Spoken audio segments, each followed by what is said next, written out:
plus éprouvant pour Rodolphe Cottier. On a beau comme lui en avoir couru des marathons, celui-ci est de loin le plus extrême. Le nez et le menton gelés, il parvient à peine à parler. C'était un petit truc de la neige dure, on se reposait. J'allais laisser moller, mais voilà. Terminé, maintenant au chaud.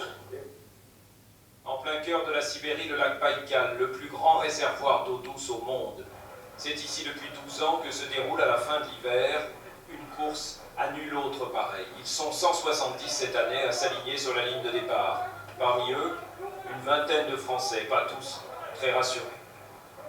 Il faut essayer d'aller relier l'arrivée, donc du stress, de la confiance en soi, pas au top niveau, mais on se dit, bon allez, on va y arriver tout doucement, kilomètre après kilomètre.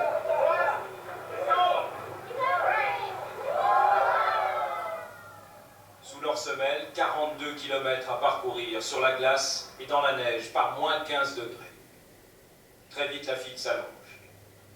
En tête de la course, 2 Polonais que personne ne parviendra jamais à rattraper. Au ravitaillement à mi-parcours, Alexis Darquin, le plus rapide des Français. Ça chauffe, il y a beaucoup de neige. Ah ouais, c'est presque plus facile de marcher à certains endroits. T'as 10 cm de brousse tout le long, quoi. T'arrives pas à courir. Donc tu peux pas tu lèves les pieds en permanence. Les voilà qui repartent. Mais pour les marathoniens, le plus difficile est à venir. Des congères et le thermomètre qui ne cesse de baisser. Dans tous les marathons du monde, le 30e kilomètre, c'est là où les choses sérieuses commencent. Mais ici, sur le Baïkal, avec le froid et le vent, les coureurs doivent vraiment puiser dans leur dernière réserve pour aller jusqu'au bout. Après 5 ou 6 heures d'effort, rares sont ceux qui ont encore la force d'un dernier sprint.